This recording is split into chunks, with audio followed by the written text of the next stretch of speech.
Worked in finance, selling mortgages right after I graduated college, 2005 to 2008. There was a global financial crisis which was triggered by mortgage-backed securities. And I was one of the first people to lose my job because I was right in the middle of it. So went from being very successful right out of college to not being able to find a job. Every job I've had in my life, starting from when I was 14, detailing cars, to obviously leading up to Sei Less, which I opened 3 years ago. I done seen the restaurant in music videos, seen all type of superstars, celebrities. I just had to go there last week to just see myself. As soon as you walk in, you just feel the vibe, you feel the aesthetic, and then you walk on the famous steps. So it was definitely dope. The food was good. And I can't lie, this is probably the first restaurant I've been to where I wasn't getting the side eye when I was taking a little bit longer. Hour in, I'm still sitting down. Wasn't rushed. Definitely felt super comfortable. And the music too. That's one thing that I gotta say that was kind of unique. I always think to myself that if Sei Less was started before the pandemic, would it have been as successful? When you were starting Sei Less, were you looking at it in terms of, I want to make a Michelin star restaurant, or I just want this thing to be packed? I want to surpass and exceed any of the previous places that I ran for my bosses and make it better.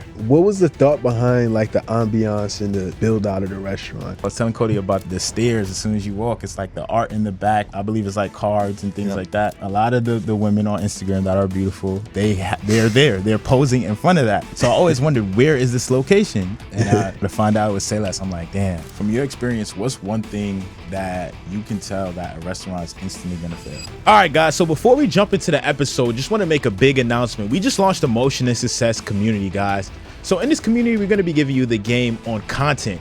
Basically, how to grow your profile from 0 to 100K in under a year, as well as how to make money online, getting leads for your business, more customers, more money. Also, for the Motion and Success podcast, one of the things that I realized, we're attracting a lot of entrepreneurs, business owners, and people that are just starting up their business and they're looking to start growing their business and scaling. One of the key factors to growing a business is by borrowing capital. So now when you're going out to certain banks, there's certain things that you need to do to be able to get funding for your business, to be able to start, grow, and scale what you got going on and take things to the moon. So if you're looking to go out and start growing and scaling your business like a lot of our guests has been doing, I'm going to teach you how to go out and get access to capital, access to credit cards, lines of credit, loans, things of that nature, so that way you can start growing your business. Sometimes you might just need an extra 50,000. Sometimes it might be 100,000. But listen, check us out inside the community. Go ahead and click the link down below and book a call with us. And I'm going to see you guys inside the community. Enjoy the rest of the episode. All right, y'all. So welcome back to another episode of Motion and Success. Listen, guys, my name is Cody Brown. And I got my co-host with me today. It's Ayo. And yo, bro, we got another great episode. I know I say that every episode, Listen, but truly, I agree, bro.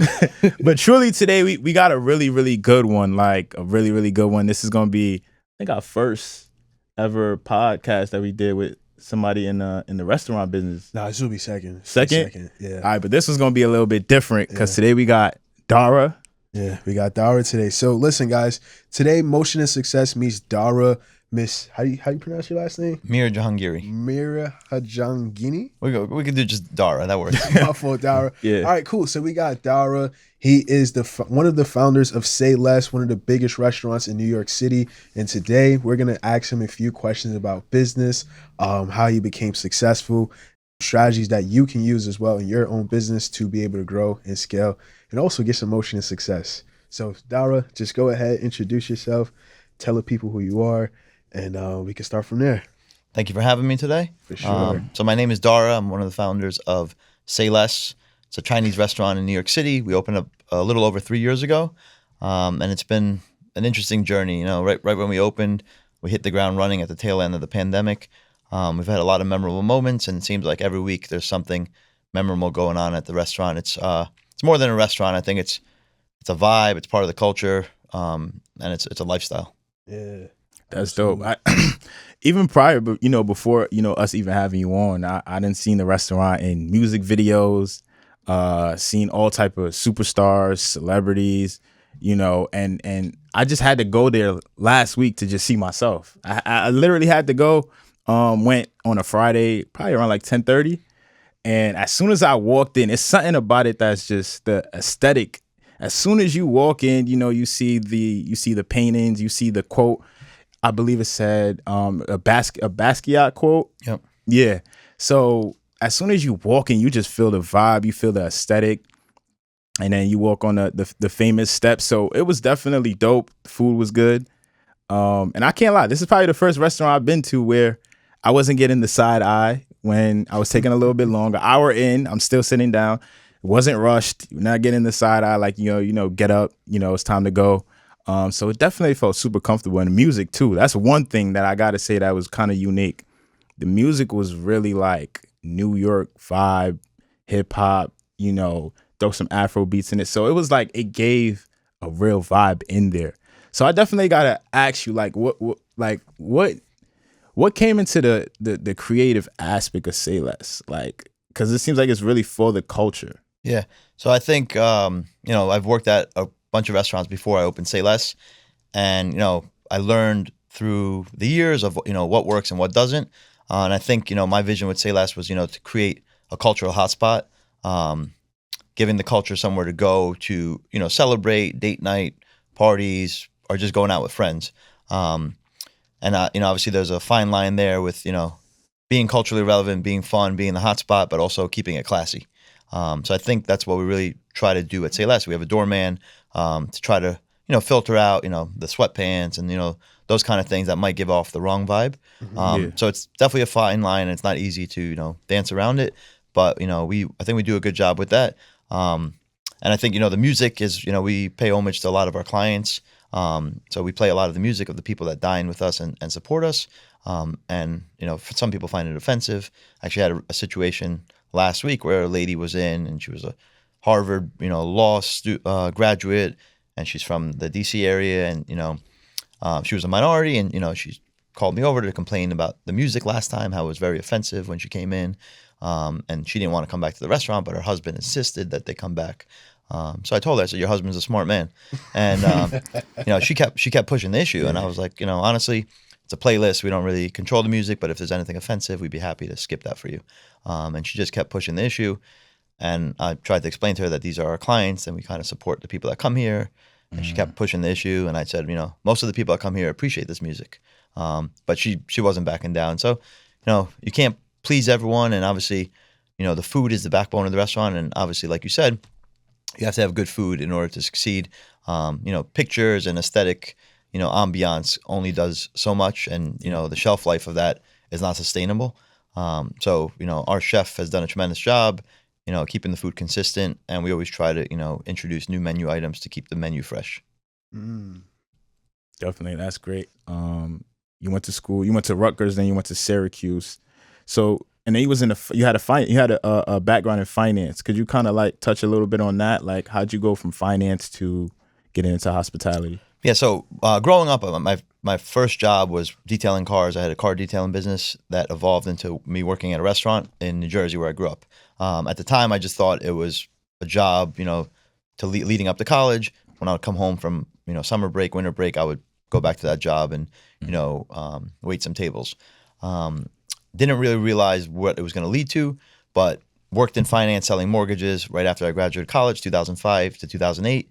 There was a global financial crisis, which was triggered by mortgage-backed securities. And I was one of the first people to lose my job because I was right in the middle of it. So went from being very successful right out of college to not being able to find a job. And I was a little spoiled because I made a lot of money in my first job. So when I was looking for a career change or looking for other opportunities, it wasn't comparable to what I was used to. Hey family, just a big announcement I wanted to share with you guys. We just launched the Motion and Success community. So listen, a lot of times, a lot of you guys are struggling online to grow your social media platform. You're considered the best kept secret. Literally, no one knows you. You got a business, but if your business is not online, you're literally a secret. We're gonna be showing you guys how to grow from 0 to 100K online organically. If we did it, you guys can definitely do it too. We had influencers like Queen Latifah, Rick Ross, Usain Bolt, and many others liking our content, and this was all done organically. If you want to know those specific strategies on how you can take your brand and your business to the next level and start putting more money in your pocket, getting more leads for your business, getting more clients, and taking yourself to the next level of entrepreneurship, comment the word motion down below, and let's start creating you some motion and definitely some success, but more importantly, some leads that convert into dollars. So I ended up launching an internet business that was tied to real estate. It was called Post Grad Apartment. So I was helping kids graduating college that wanted to go to the cities, helping streamline their process of moving to New York or Boston or Chicago. did that for a couple of years, but I never was a real estate agent. My partner wasn't an agent, so we were just the middleman, and it wasn't, the economics didn't make sense, and it wasn't sustainable. So luckily we got acquired, but at some point I had to figure out what I was doing, and that's how I ended up back in the restaurant business. After a couple of years of trying to be an entrepreneur and launching my own business. It's definitely very interesting. Like I was saying earlier, sometimes you start your journey. You might have one thing in mind that you're trying to get done. Next thing you know, you have to pivot and just go a complete different direction from what you actually intended on. Did you have like parents that were entrepreneurs and business owners? So my family immigrated to the United States from Iran in the 80s when there was a revolution going on in Iran. So my family in Iran, they were, most of them were doctors, pharmacists, professionals. So when we moved here, my parents, were kind of entrepreneurs, real estate. And then they tried a bunch of different things, but obviously, it's very difficult moving from another country, starting in a new country, and really getting things to stick, So obviously they tried a bunch of different things, but a lot of the ventures that they did, I think timing, there was, in the late 80s, there was a big, mortgage real estate crisis again. I think the timing of that kind of derailed some of the aspirations that they had. So I definitely learned a lot of my values and, things from my parents, but I don't think they were entrepreneurs per se. And sometimes when I would tell them that I don't want to go to college and I want to be an entrepreneur, they didn't understand it. And this was before a time of social media where like, you could look up Gary Vee or someone and be like, listen, I could do this. There was no one telling you that you could do this. My parents thought I was going to go to Princeton and become a doctor. So they didn't really understand when I was in the restaurant business. And for a long time, I would question myself, like, I didn't think that it would lead to a career and Sei Less would happen. There was a lot of self-doubt going on. And at the end of the day, I was doing what I needed to do to, progress in life and make ends meet. But I think there was a long period of time where things kind of plateaued for me, and I didn't really know what was the next step. And even during the pandemic, 2020, I really questioned if I should stay in the hospitality business or if I should move on and do something more corporate. Yeah. And I would have that internal struggle. I left the business a couple of times, kept getting sucked back in. And my network is what really kept pulling me back in, is that, I knew that there was a lot of value in the network. I just couldn't understand how to leverage it outside of the restaurant business. And I'm grateful that I didn't succeed in doing that. I kept getting pulled back in and obviously, launched Sei Less, and which has become a great success. Yeah. Also, one of the things that people might ask is like, because around in the 80s, it just wasn't like known to be like, all right, cool, you're going to start a business, you're going to make millions of dollars. Now on Instagram, you can just log in and just type in hashtag entrepreneur, hashtag millionaire, hashtag, beach shy, what do you call it? Beach laptop on the beach or whatever. Yeah. So like, what was your strat? Like, how'd you build your faith and how'd you make the decision? Like, yeah. So I think some of the things you say about like, being able to Google things and type it in, I think it's a blessing and a curse for some people because, I think if I had that in my face while I was trying to succeed, I think it would have been harder. Like it was difficult to begin with, but seeing all these people, you see the success stories, but you don't necessarily see the failures, and you don't see all the hard work that goes into a lot of what people are doing. And I think with tech, people are able to progress up the ladder much quicker because you don't have to go through the corporate hierarchy like you might have had to do 10 or 20 years ago. So for me, it was just hard work. Long hours, early mornings, late nights. I worked 6 days a week for about 10 years straight. Missed every holiday, missed every birthday. Wasn't around for a lot of the things that my family was doing or my friends were doing, just because I was someone's workhorse.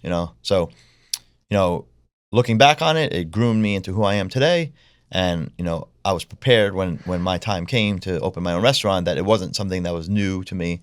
Because when my boss was sitting in the Hamptons or on vacation, I was the one working 4th of July or Thanksgiving or Christmas. So it didn't faze me when I opened my own restaurant and I had to do that stuff because it was something that I'd already done for someone else. So I understood what worked and what didn't. And listen, it took me a long time to get to where I wanted to be. But I think, if you put the work in, things work in magical ways and, things align. And what I learned is don't put a deadline on things. Don't tell yourself by this age or by this date, I have to do this or make it work. Because when that adds added pressure that you might not be able to control. Right. So it's just like be consistent, learn from your mistakes, learn from every experience, and just try to improve every day. That's interesting because I feel like sometimes I put certain dates on certain things. It's like, oh man, I'm going crazy because I'm like, yo, I'm not nowhere close to where I said I wanted to be by this age. I'm like, all right, cool. By this age, I want to be living here. I want to be driving this. I want to be doing that. It's good to have goals. So I'm not saying don't have aspirations and don't write things down on paper. Right. But don't think that you failed if you didn't achieve that goal by a certain date. Yeah. You know, you have to look back and say, listen, where was I 2 years ago and where am I now? You know, what things did I do right? What things could I have done better? And just try to improve. And the biggest thing I learned is, you know, your network and the people that you surround yourself with, right? Like, you know, you have a lot of friends, maybe from childhood, from college, acquaintances that you met through every job. And then, you know, you'll try to do different things along the journey. And some of them might not work out. Some of them might be a waste of time. Some of them might cost you money. But as long as you're learning and you don't make the same mistake over and over again, and, you know, I think the biggest thing for me was learning how to say no and passing on opportunities that I didn't believe in, not trying to do everything that comes your way, and then really focusing because, you know, your time is money, and being able to focus on the things that are going to progress your career and become lucrative, like, you know, that's where you have to focus. And I think it takes a while for people to realize what things to pass on and what opportunities to focus on. Right. So you have something? Yeah, I was gonna say, like, you know, just from hearing your story, it seems like the power of being able to pivot really played like a huge part of your success. Because I'm thinking back to, you know, the financial crisis back in '08. You know, around that time, your ability to pivot, and then the pandemic. You know, you pivoted, and then you saw opportunity in hospitality, and you created Sei Less. And then you also mentioned relationships and networks. So just to touch a little bit on, you know, your you know, the past and you know, your experience. You said that, you know, well, what I read up was that you worked at Felipe Chow, a couple of different restaurants, got that experience. So how big has, you know, those experience, you know, like how big have they been into creating, you know, who you are today? All right, so let me ask you guys a real quick question before we move forward any further in this episode. So listen, are you guys struggling with bad credit? Are you guys struggling with credit repair? Or are you struggling with getting funding? So now, if you answered yes to any of those questions, me and the Motion and Success team went ahead and created a community where we're showing you in depth and showing you exactly how to go out and repair your credit without having to hire a credit repair company and spending $1,500, $2,000, $3,000 and still have a chance of not getting any results. I'm going to show you how to use AI to repair your credit. Number two, if you're lacking having a strong credit report, I'm going to show you exactly what to do, where to go, and how to build up a strong profile. And number three, if you're looking to go out and get funding to go ahead and buy equipment for your business, expand your business, get working capital, hire employees, I'm going to show you exactly where to go to get the funds to grow and scale your business. So if you want to have some motion and success for your business, motion and success for your family, come ahead and join us home. And I'm going to see you guys inside the community. Go ahead and click the link down below. Now let's get back to the episode. Yeah, I think every job I've had in my life, you know, starting from when I was 14, detailing cars, to obviously leading up to Sei Less, which I opened 3 years ago, every job gave me a different, I guess, quality or skill set or experience. You know, if it's dealing with a difficult boss, if it's learning how to time manage, if it's, you know, managing your calendar, if it's dealing with clientele, building your network. And, you know, a lot of people think about like building your network doesn't mean just knowing more people. It's about really focusing in on people that add value to your life and vice versa. You have to be able to add value to people's lives. If it's not a two-way street, then people don't need you around. And it doesn't have to be about money, you know, like you could bring a lot of value to someone's life and it doesn't have to be a monetary transaction. But it's just about, you know, I think a lot of it's, you know, how people are brought up, their upbringing, you know, morals, values, and just, you know, I think something people struggle with is like who they are. You know, I think when you're in your 20s, you're trying to identify who you are and you compare it to what you see out there. And I think a lot of people struggle with finding out who they are. You know, they're trying to be someone they're not because they think that's what the norm is in society. And I think once you figure that out, and it's not something that you can figure out in days or years, it takes a long time. Yeah. But once you can identify that, then you could identify what makes you happy, what drives you, what you want in life. And then I think, the people you surround yourself with is an important part of, grooming you into who you're going to become. Yeah. And it seems like one of the biggest things for you is your environment and network. You know what I mean? Like environment as far as the people that you're around, the work that you're doing, and also your network. Because you did say that a good amount of times. Your relationships, your network, your relationships, your network. Like how do you keep your name so good, bro? Like, making sure that everybody knows Dara for like that. I mean, I think it's just guy. being genuine. Yeah. At the end of the day, it doesn't matter if they're famous or if they're a relative of someone famous. I try to treat everyone the same. Yeah. Because it doesn't matter, especially in the hospitality business, you need everyone to support you. And obviously it starts with the food, but then the guest experience is the other part that, where I really built my name is, I do a lot of things for my clients that don't involve the restaurant or food. Like they come to New York, they need a hotel, they need a car service. They want to go to a different restaurant. I'll help them orchestrate all of that because it's not always about what, like, I get it. People can't come eat your food every time they're in New York or every holiday or every birthday. So it's just about adding value to people's lives. But I think, over time, people understand who you are or the relationships that you've built. So you don't have to sell yourself. Yeah. And I think a lot of people try really hard to be that person and people see through it. So it's just like, be organic, don't try too hard. Yeah. And, I think over the years, your reputation would be built on its own. But there's a lot of people out there that, again, don't know who they are. Right. I definitely agree. I agree. And the name Sei Less, I want you, like, how did you come up with that name? I was hearing Kevin Durant. Yeah, so, KD, someone that I've known for about 15 years now. When I started my career at Philippe Chow, he was on the Oklahoma City Thunder. So that was him, Russ, and James. They were my clients at a young age and an early part of my hospitality career in New York City.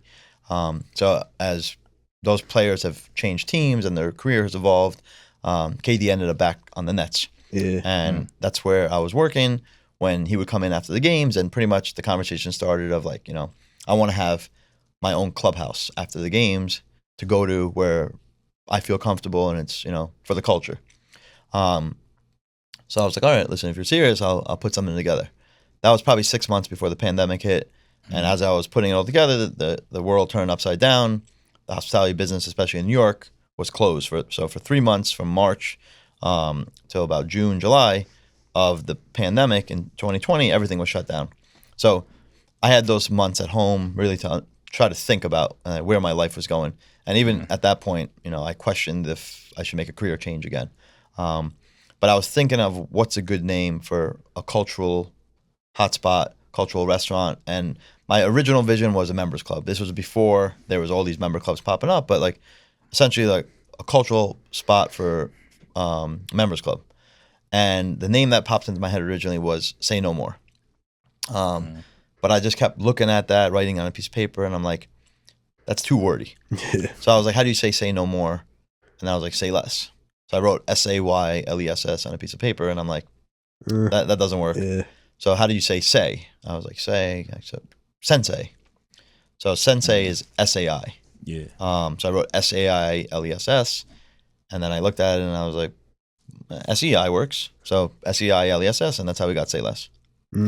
That's dope, because even with the SEI, you kind of get a sense like this is going to be Asian food. Like, so it kind of goes together. And then Say Less is something we say out here in New York, like every day. Frequently, yeah, every single day. It means either say no more or, it's going to happen, like say less, So I definitely see how the Asian side and then kind of like the slang side, like the way New York uses it, and it came all together. So that's really dope. Definitely want to touch on the restaurant business, the hospitality business. Because just from even our time being here, I heard you mentioned a lot of things that might have not been working. What you've seen, even through pivoting through different like industries. So what are some mistakes you made early on that you learned from before creating Say Less? So I think, wanting instant gratification, seeing your friends, your peers, maybe progressing in life, progressing in their careers, and you feeling that you're not doing things the right way. I'm 41. I got 2 young children.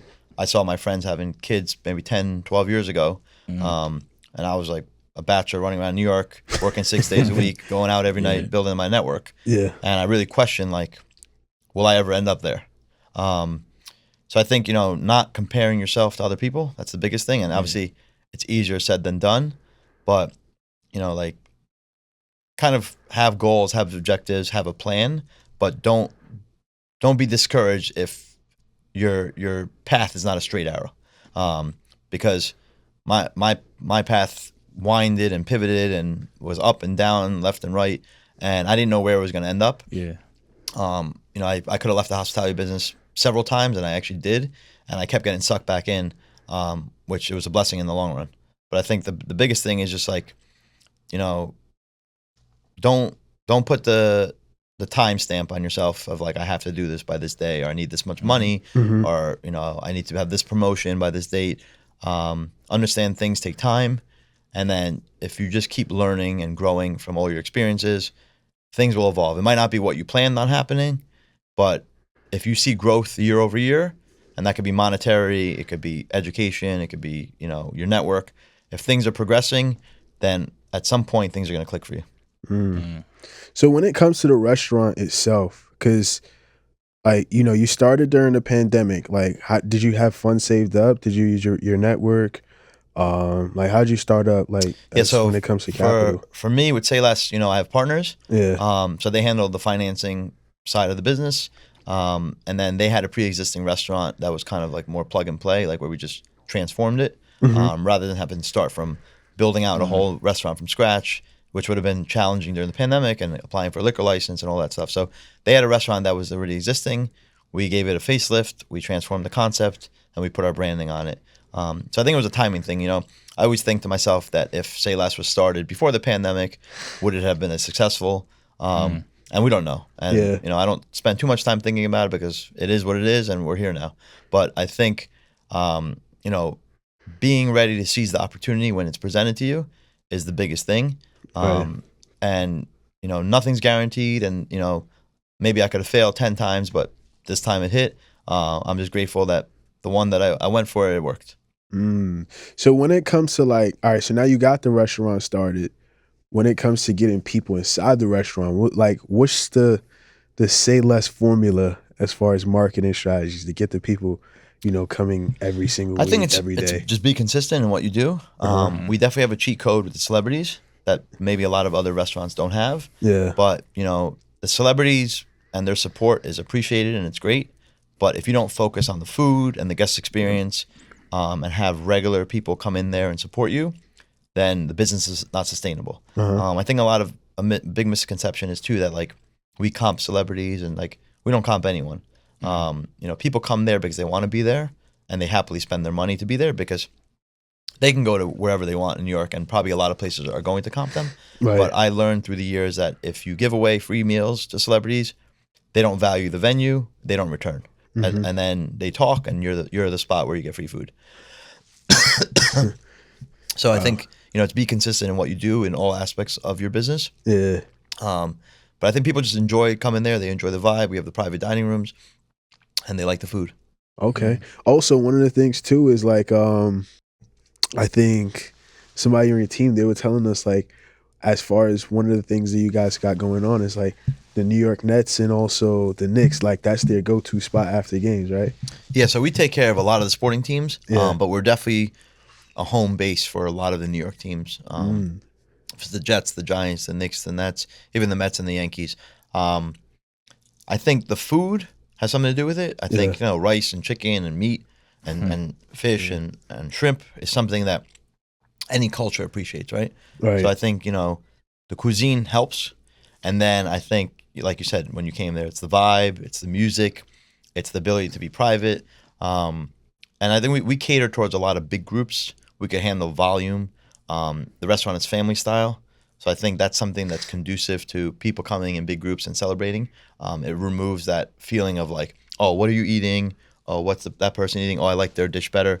Like everyone at the table sits down and they eat together, they break bread together, and they share the experience together. What went into the decision of making it like Asian, Asian fusion restaurant? That's just been my track record in New York City hospitality has always been in the Asian space. So I've always learned, don't fix something that's not broken.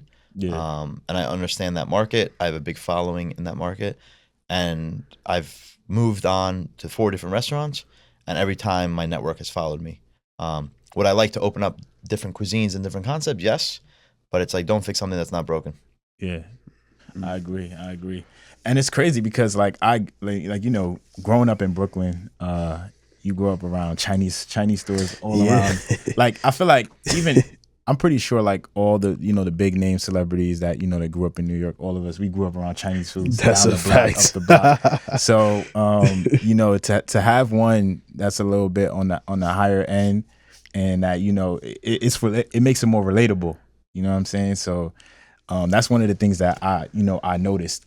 But I do want to to get into the restaurant business. When you were starting Say Less, were you looking at it in terms of I want to make what they call a Michelin star restaurant, or I just want this thing to be packed? Like what was your decision? I think I was looking at it as like I want to surpass and exceed any of the previous places that I ran for my bosses, and make it better. So, learn from their mistakes, not try to repeat things that they did wrong, and then, have the authority to put my own twist on things and not have to ask for approval anymore. So that was the biggest difference for me. It was like I saw things that maybe weren't working in other places, but my boss didn't understand it. They didn't understand the culture. They didn't understand the youth. They didn't understand how to use social media. And being able to implement all those strategies into my own business was the main difference. Speaking of social media, how about like TikTok influencers, Instagram stars? Like, do they come into the restaurants too and do food reviews? Yeah, so like Does that as help soon as you? we opened, obviously with the pandemic, TikTok took off.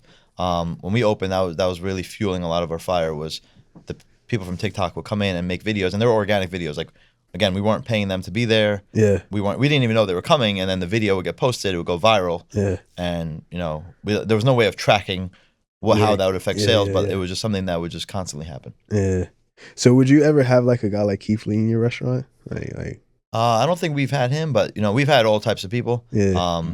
A lot of times we don't even know they're there until after they leave. And I think the big thing for us is like the organic aspect of people coming there, dining there because they want to be there and really feeling the vibe and wanting to showcase that vibe on social media, which it's a blessing and a curse again. How do you filter who comes into your restaurant? How do you filter who puts up content at your restaurant? You can't control that, right? So with the good comes the bad also. Right. And speaking of like the experience, like, did you like when it comes to like the Say Less restaurant, right? Because we're from New York, right? A lot of ladies go there, they take pictures at the pink wall by the staircase. They got their flower boutique, like what was the thought behind like the ambiance and the build out of the restaurant? I mean, it was literally give people a backdrop to take photos, right? Yeah. At the end of the day, that's the sad truth of where society is today. Yeah. People like that social, verification by posting things wherever they are, and we embrace it. Right? At the end of the day, we have the logo on the plate, we have the curtains, we have the flowers, but those people are your biggest asset, right? Every single person that comes in there is marketing your restaurant and your business for you. You just have to give them something that they're proud of. Right. It's no different than when they go to an island or they go to tourism at an island wants people posting and so other people come. It's the same thing at a restaurant. So just making sure that people are happy, and you're not always going to make everyone happy, but you have to listen to people's complaints and try to improve and not make the same mistakes over and over. And some people you're not going to be able to please. Right. Yeah. But at least listen to them, let them vent, let them, you could take an unhappy customer that wants to complain about everything, listen to them, and try to remedy the situation. Maybe you don't agree with them, but at least try to make sure they leave there happy. Yeah. And definitely, I was telling Cody too. I was telling Cody about the stairs. As soon as you walk, it's like the art in the back with I believe it's like cards and things like that. And I'm like on, a lot of the women on Instagram that are beautiful, they're there. They're posing in front of that. So I always wondered, where is this location? And to find out it was Sei Less, I'm like, damn, it makes a lot of sense. Yeah, so my partner, Evie, he does a lot of the design for the restaurant. Yeah. And he comes up with his ideas. And sometimes when he told me about the card idea, and I'm like, what is he talking about? Yeah. And then one day it was just there. And I was like, oh, now I get it. So, having the right team is really important in business. Having people on your team that add value to what you do, partnering with people that are not the same as you. Yeah. Because if everyone on the team is the same, you have the same not gonna visions, work. then there's no growth and no production. Yeah. I'm sure with you guys, you have different strategies and different styles, and that's why you complement each other. So I think that's a big thing in business is understanding who your team is, and assembling the right team, and working together. Right. So and finding someone that works as hard as you, because that's important. there could be someone that's very talented, but they might just be lazy. Yeah. So who's your key players when it comes to running this restaurant to make it Sei Less? Because at the end of the day, you can't do everything by yourself. Correct. You know what I mean? You're here at a podcast, and the restaurant is open. It's still running right now. What's some of the key players to making this? Yeah, so my immediate partners, as I mentioned, Evie, he's my day-to-day partner. Him and I are at the restaurant. One of us is there every day, so we're running the operations of the restaurant every day. Yeah. And then my partner George, who is our hospitality partner in marketing, they handle the marketing of the restaurant. And then we have investors, and then the people that are working at the restaurant, your hostess, your bartenders, your servers. Those are the most important people, because those are the people that are forward facing to the customers, right? So they have to understand the ideology and the vibe and what we're trying to do. Right. And some people don't get it, right? And if they don't get it, they're probably not the right fit for the team. Yep. But we try to put people in a position to give them the freedom to showcase the brand, but they have to understand what we're trying to achieve. So honestly, your team is the most important thing. Mm-hmm. Yeah. A lot of restaurant owners, they tend to be on the low key side. They don't want to be on, social media, kind of out in the open. But you're a little bit different. So how big does it, how big is having your face out there as the owner of a restaurant? What does it mean for you and the brand? So, I'm a private person in my personal life, but I think for the business side, I understand the importance of showcasing, what it takes and what the business entails. So it's always that struggle where it's you got to keep a divide between personal and business. But I have no problem getting out there and talking about my business when it comes to work, because I think, one, you can motivate people. Two, you never know what opportunities could come from it. And I think, I've gotten to the point in my career where I've learned a lot from my mistakes and the experiences I've been through. So, to be asked to come on and talk about them, I think is a testament to my growth and my progress and the years that I've put in, which is something that it took me a while to get used to. But if I could motivate someone by them listening to me talk about it and giving someone hope that they're an immigrant, they moved to this country and they had no resources here, and their parents maybe weren't plugged into the community, or they did it on their own, then I think you could give people hope. Yeah, I definitely agree. And I wanted to also ask you, because we mentioned the word culture a lot. And one thing I noticed, like I said, from my time, walking into the restaurant was, first off, seeing a lot of people that look like me. That's one. And then also the music, like Cody said, the ambiance in there. And then I'm also seeing what you're doing outside of the restaurant. You're partnering up with different rappers, different local, big artists and things like that, to give back to the community. So, honestly, I feel like not a lot of restaurants, or probably one or two in New York, that are even doing that. So how important is it for you to, as well as having a good restaurant, but also using your network to give back to others, give back to the community, give back to people who might not even have money to go to Sei Less? How big is that for you? So I think for us, we talk about the culture. And I think a lot of our clientele, listen, we have famous people, but there's a lot of people that probably save up for months just to come eat dinner there, right? Yeah. So, and like you said, there's a lot of people that probably never have the chance to come eat there. So being able to partner with some of our celebrity clients to do, the Thanksgiving holiday giveaways and different things like that is very important in what we do to give back. But I think also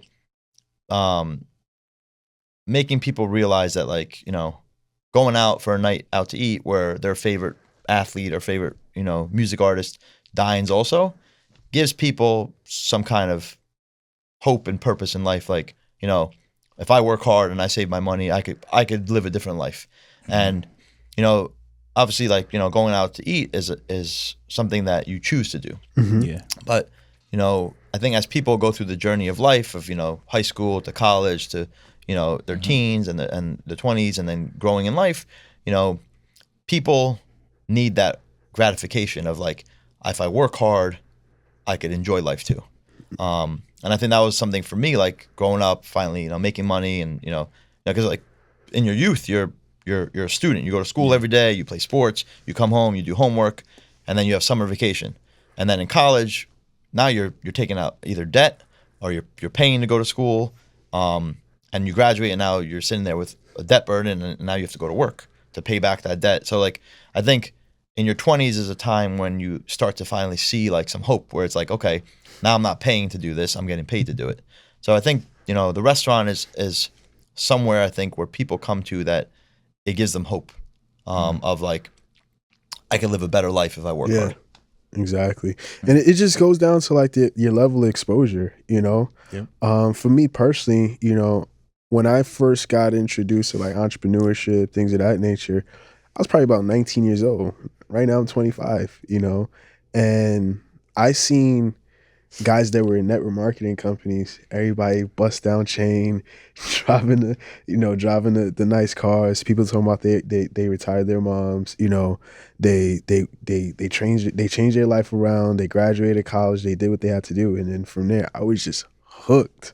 So just having that level of exposure, like, all right, cool, athletes go here, regular big known celebrities go here too. It just gives you that feeling like I belong here. You know what I mean? Like, I actually know I can achieve these kind of things. You know what I mean? So, Yeah. And I think, on that point, a lot of people come to Say Less because I feel like it gives them the verification of, like, I made it or I did it. Yeah. I'm here. And listen, there's nothing wrong with that. People choose to celebrate their success in different ways. And at Say Less, we're just happy to be part of it. Yeah. Okay. As a leader, running a restaurant, how do you maintain a positive culture? Because I mean, as soon as I walked in the restaurant, I was greeted. The waiters super friendly. Like, it feels like good energy over there. Yeah. So I'm pretty sure it's like a system you guys have to have that kind of, like, positive culture as soon as you walk in. Yeah, so I again, it comes down to your team. Obviously, it's up to myself and my partners to curate that team. A lot of our staff we've worked with for years, even before we opened Say Less, and we identify the people that really have those values that we do. But as any job, I think that's another big thing is, like, there's a lot of negativity in the workspace. And, I worked in the corporate world. People talk, people are negative, people talk about pay raises, people talk about their boss, time off, vacation days, all the things that are negative. And the best thing I could tell people is, like, the grass is not always greener on the other side. Don't listen to all the noise. Don't listen to what your friends are doing. Yeah. Don't listen to what you see on social media, because people only talk about the positives of their life and the success, but never people are posting videos or talking about the negative things of their life. So, I think just be level-headed. Don't jump to conclusions. And, if you're not happy with something, like, the best thing you could do is, if you're not happy in your situation, that's the best time to look for a new job, right? Don't make rash decisions of quitting your job and being unemployed and then trying to find a job, because then now you have the pressure of, like, I don't have any money and now I'm looking for a job. And now you become desperate because you have to accept one of those jobs. So, always keep your options open. I do hear the youth these days, they jump around from job to job at a very high rate. I don't really agree with that. I think it's important to, put yourself in a situation where you might not be happy, to try to build some character and learn from it. Because sometimes things that might not appear to be ideal in the beginning could evolve into something better. But you kind of have to live through the struggle to get there. Mm-hmm. If you keep just leaving the struggle behind and trying to, go to a new opportunity, you might never push through and really, build the grit that you need to succeed. Yeah. From your experience, what's one thing that you can tell that a restaurant is instantly going to fail? I think before the restaurant gets open, the restaurants that I see that overspend on construction and design and waste money on, the $20,000 chandelier. Yeah. If you look at the track record, a lot of those places just don't make it because they're focusing on the wrong things. And at the end of the day, it's the economics. Like you got to make more money than you spend. And if you spend millions of dollars to open the place, then you're spending years to recoup that money. So there's a fine line between being nice, being classy, being, having a great design, but also making sure that you put yourself in a position to win. Yeah. I think a lot of restaurants fail pretty quickly because the person running the restaurant might not have the best business acumen. And a lot of restaurants open up and they're already losing money. And then it's really hard to get caught up because you could have 8 great weeks. If you have 2 bad weeks, you could wipe out what you did for 8 weeks. And now for 10 weeks, you didn't make money, but you still got rent due, payroll due, your bills due. And then there's a lot of, hidden costs in a restaurant that people don't realize on the surface. But like, you got to pay to get the hood clean that sucks all the smoke out. We pay for every month, we pay like $3,000 or $4,000 just to do that. You got to pay for garbage removal. You got to pay for the cooking oil. They got to come and take that away. Your insurance, it's a big expense that people underestimate how much those things cost. So it's not just, food costs and liquor costs and sales. There's a lot of other expenses that are in the equation that people don't understand. Because a lot of times you hear like people that are good, they're good at cooking, they're great chefs, but they go ahead and start up a restaurant. Next thing you know, they're underwater. You know what I mean? Like the restaurant opened and the restaurant closed. Yeah. So I'll be clear. I'm not a chef, right? Yeah. I'm big on giving people what they want. Yeah. If something's not working, figure out how you could improve it, how you could pivot, how you could replace the item on the menu.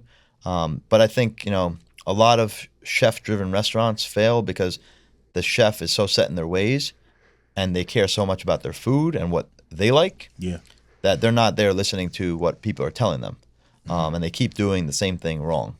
And it might not be wrong to them, but the general masses don't agree with it. So I haven't been in that position myself, but I've worked with some chefs that got in their own way. Yeah. So like now we're in 2025 and there's a lot of things going on in the economy. Like, you got tariffs, you got a lot of different policies, things of that nature. How has things changed for your business, in the past few months? Yeah. So, all those things affect business, from congestion pricing to the price of eggs going up. Like you think about Chinese food, every fried rice has egg in it, right? So that's something that is built into the business model. You have to adapt to it. But, tariffs, for example, like we get a lot of our products from China. So like literally on my way here, I get a report from one of our vendors and they're like, all the items in yellow are the items that are affected by tariff pricing. Your prices are about to go up. There's nothing we could do, right? You could pass the cost along to customers, blame tariffs, or you could eat the costs and try to be, consistent and maybe make a little bit less money on the items. Because there's definitely a fine line of how much you could charge for an item before people are turned off by it. So we try to find that equilibrium between what people are comfortable spending and what they're getting.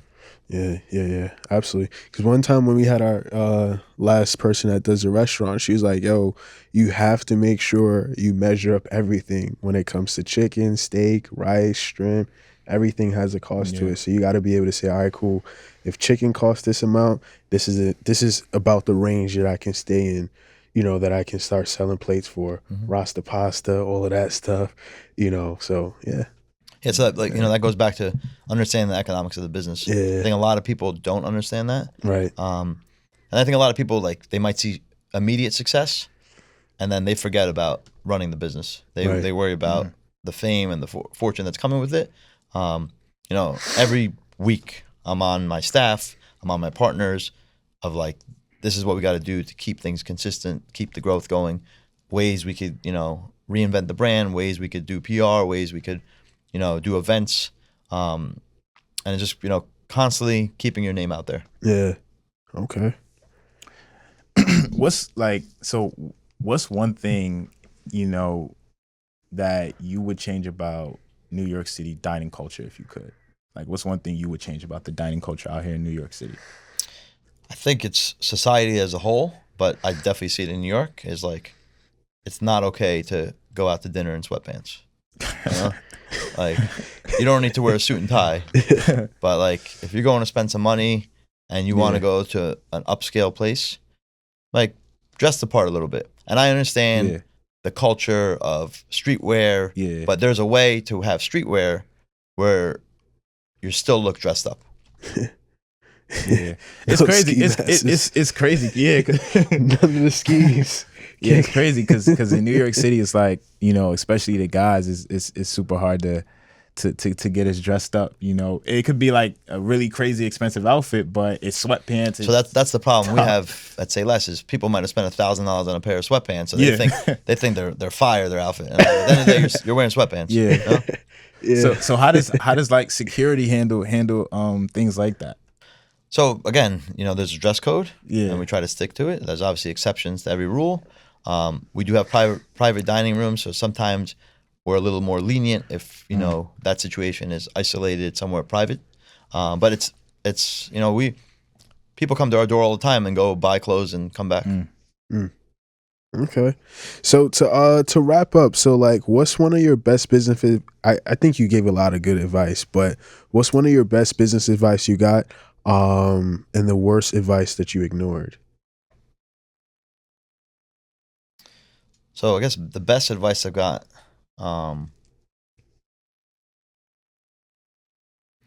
is, there's going to be ups and downs in business, but like, when things are bad, they're never as bad as they seem. Mm-hmm. And when things are good, they're never as good as they seem.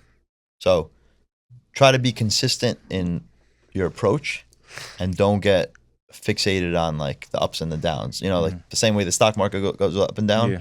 A lot of times when something is going up and down, the cause of it already happened. You can't fix that. So don't react to something that happened a day ago or 2 days ago and throw off what you're doing for the future.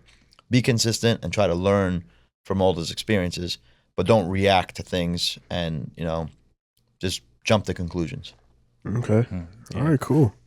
And I did want to, before we actually do wrap up, I wanted to ask, because like, Sei Less is a good restaurant out here. So, and do you look forward to expanding, going out? I know you guys do a lot of pop-up events here and there, All-Star Weekend, Super Bowl. Are we gonna get another Sei Less somewhere else? Yeah, so definitely the pop-ups is something that I've been focusing on. So we just did one in All-Star Weekend in San Francisco, and that's the fourth one we've done at All-Star, and we've become the go-to spot during All-Star Weekend where people finish their corporate parties and we're like the after hours. And obviously having our Sei Less food there really adds to the vibe, and we emulate what we do at Sei Less when we go to these different markets. So the pop-ups will continue, and then building out the brands that support us. So we do those brand activations when we do the pop-ups, but now those brands are also doing activations inside Sei Less in New York, and it's helping build out that brand. So we'll continue to do the pop-ups, but I think, expansion is obviously the goal of any restaurateur. So we look at opportunities in New York all the time. We'll look at opportunities in different markets. So I think, there will be expansion of the brand or parallel brands, tied to what we do in Sei Less in New York. I definitely see it working. I definitely see it also working somewhere else, because it's like I said, it's not a lot of restaurants where you have the vibe and something that a lot of people could approve, like especially that's a part of the culture, the younger culture, the more creative type of culture that's happening right now. Like, you go to some restaurants and it's just piano playing throughout. It's like you could tell that they don't care about listening or having ears out to the streets to what's trending, what's not. So definitely, I see it definitely working somewhere else for sure. But I will add though that what works in New York doesn't necessarily work everywhere else. New York's the best city in the world, and people from all over the world, all over America, come to New York City. Yep. And when they're here, they're looking for what's popping in New York, right? And Say Less has become that destination where people come to New York, they want to come try it out. And I've learned through my previous bosses and seeing some of their failures that they took a great concept and went to a different market and it just didn't work. And sometimes what you end up doing is you have the flagship in New York. Now you try to emulate that concept in different markets. That concept doesn't work. Now you're pulling away from New York. So those concepts fail. And as a result, New York suffers. So that's maybe why I haven't jumped into a new opportunity, is because, you have to always make sure the flagship is taken care of, and you have to constantly work at it. But the short answer is we definitely do plan on expanding the brand and the footprint. That's definitely dope, and I look forward to seeing where you guys expand to, definitely, because I already know the support is gonna follow as well. And I seen that you're a big Knicks fan, seeing on your profile and everything. So being that you took your time out your day to even come all the way down here to Brooklyn from Jersey to interview. We just got you. I'm pretty sure you got plenty of these, inside the crib. But we just got you a little Knicks jersey. Oh, I appreciate that. Yeah, pretty much. I got you a custom Knicks jersey. That's dope. Say Less the year 2022. I might have to wear that to the next game. Yeah, pretty sure you got a bunch of these. Hold but on, y'all. 22, definitely. New York City. You're definitely Any reason for the 22? I'm thinking that's the year that you guys started. 2022. Yep. Yeah. So definitely, Say wanted less. to give you guys, wanted to give you a, a little. You're gonna see this in the garden soon. Definitely. Word. But yeah, hopefully our Knicks go far. But yeah, just wanted to show our appreciation, just for pulling up, coming all the way down here. And definitely, like, I'm pretty sure a lot of people learned a lot. Absolutely, for sure. Came through, gave a lot of game. Anything you want to leave the audience with? We're located at 156 West 38th Street, right in the heart of Manhattan, 4 blocks from Madison Square Garden. So as you mentioned, we're the go-to spot before Knicks games, Ranger games, after games, concerts, right between the Garden and Times Square. So anytime you're in New York, if you're a New Yorker or you're visiting from somewhere else, pull up to Say Less. We're on Open Table and Resi if you want to make a reservation. And then obviously we take walk-ins with the doorman. Larger parties, we definitely recommend making reservations ahead of time. Okay. Great. And also, how can the people find you? I'm on social media. So, my IG is Dara June NYC. So that's DARAJOON NYC. Okay. All right, cool, y'all. So listen, guys, thank you for tuning in to another episode of Motion and Success. Again, like, comment, share, subscribe. And I'll see you guys on the next episode. Sure. See you guys. Peace. Say Peace. less. Have a good Say one. less. Say less.